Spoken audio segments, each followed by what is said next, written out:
Hi, I'm Jimmy. In this video, we're going to look at 3M, ticker symbol MMM.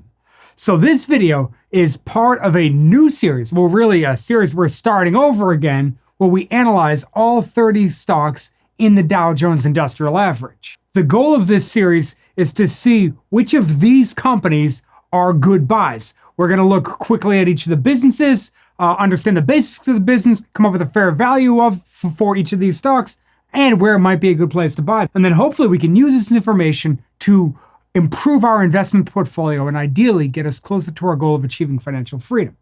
Okay, so let's jump right in with 3M. Okay, first, these are the segments that 3M operates their business in. 3M's largest segment is their safety and industrial segment, and I've broken this down by revenue coming out of 2020. And 3M also provides enough data for us to break this segment even further. These are sub-segments within the safety and industrial segment. Now, I should point out that this personal safety segment represents about 38% of revenue in 2020. But in 2019, that very same segment accounted for just 30% of this segment's total revenue. And as we might have guessed, well, the reason for this shift from 2019 to 2020 is that this is a segment that 3M makes a whole bunch of face masks. This is a segment where they account for that revenue. So clearly 2020 was somewhat of an unusual year in that mask sales went through the roof. So a lot of that revenue sort of was jacked up last year. We can expect as time goes on for that to gradually normalize, but for now we did have a spike in that. Now, one of the real advantages of 3M's business in general is how diversified they really are. Sure, they're in a few different segments, but as we can see, they're in a ton of different segments. Within those segments, they really create a ton of different products, and those products tend to be fairly needed in the industries that they serve. Okay, on to their next segment. Next up, they have transportation and electronics. This accounted for 26% of revenue last year for 3M. And once again, we could break this segment down further, and within this segment, well, this is where they account for a lot of their automobile parts and semiconductor sales, things like that get accounted for within this segment. Okay, then their next largest segment is their healthcare segment. This segment represented about 24% of 3M's total revenue. A closer look at the healthcare segment, once again, highly diversified. That's going to be a consistent theme throughout everything that this company does. The largest contributor to revenue within this segment is in their medical solutions business. And basically what this whole segment does is they make products for doctor's office, dentists, they have some food safety products. Overall, very diversified. Their final segment is their consumer segment, and it accounted for about 16% of their total revenue. And when we look within this segment, well, we can see that home improvement is a very large contributor to this. They have a lot of products in all the major retailers out there. Lowe's, Home Depot, Walmart, they're all over the place. They make a lot of paint supplies, they make a ton of tapes, stationery products, they own Post-it, so Post-it notes, they own that.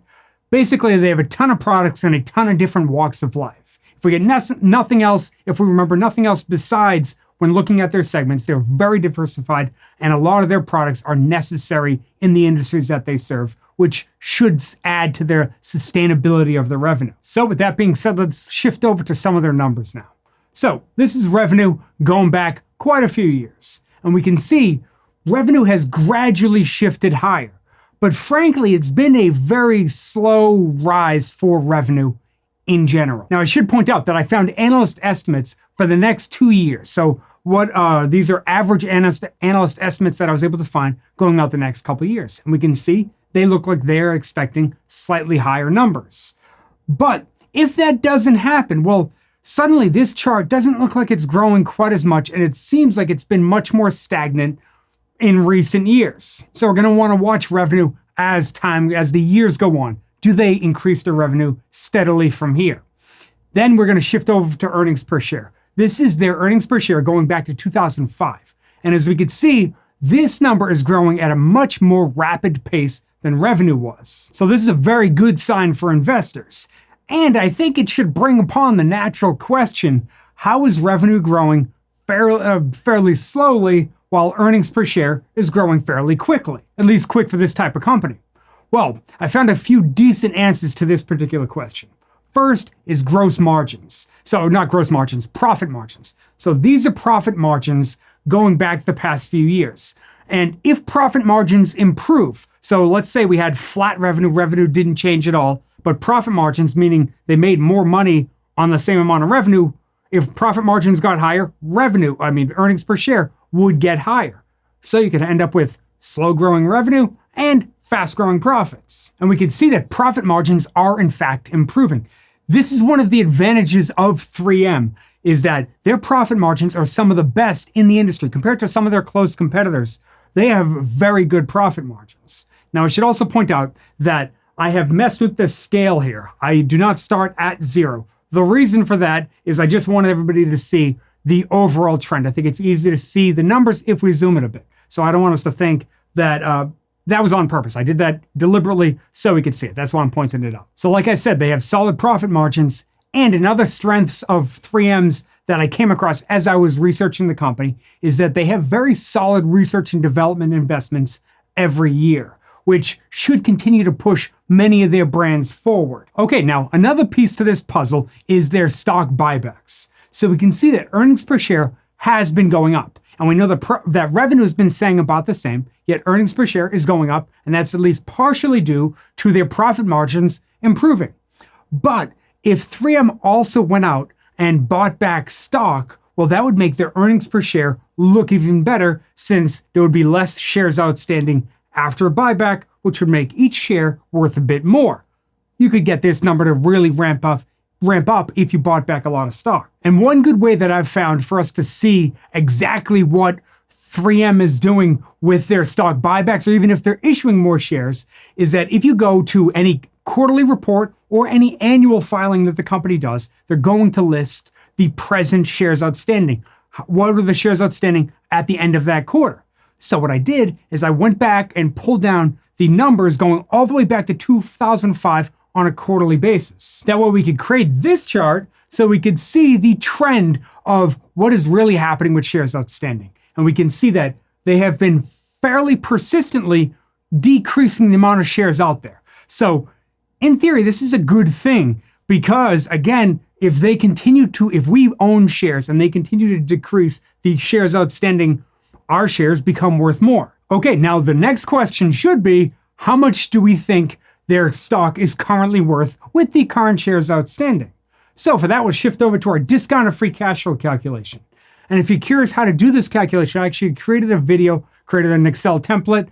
I did a video on how to come up with all the numbers within this. This is the Excel template that I created. So if you're curious how to do this, how to get that template, I'll leave a link in the description below to that video. I have all the information you need over there. But basically what I did is I took analyst estimates for free cash flow, and we discounted that by a required rate of return of 7.5%. We then grew that out by using a perpetual growth rate of 2.5%, and that gave us a fair value for 3M stock of about $219 per share. And given that 3M stock is currently trading at slightly less than $200 per share, well, it would seem that we're right in the range from a fair value perspective. But before we do this, before we just accept this, we have to consider their debt. So what we do is we adjust this calculation for net debt, which is cash and debt. You offset them, and how much is left? The new fair value for 3M stock is $193 per share. So again, 3M's trading at about $198 per share. We're saying it's worth about $193 per share. And ideally, we want to add some sort of margin of safety to the stock if we're going to consider buying it. For me, I like this stock. I like the business. I think that it could be a very good defensive play as long as the revenue keeps growing. And if I could add as a reasonable margin of safety. Personally, I'd be looking in the 15 to 20% range. So that means I want it to drop 15 or 20% below the $193 per share before I would consider jumping in and buying it. Now, that margin of safety should really change for each of us based on our own level of research. So if you're not sure how to come up with a reasonable margin of safety, I actually did a video called When to Buy a Stock, where I try to narrow down how to come up with a good margin of safety based on the research we've done. So if you're curious, perhaps that's a good next video for you to watch. I got a link right here. I got a link in the description below. And thank you so much for sticking with me all the way to the end of the video. I really appreciate it. Thank you, and I'll see you in the next video.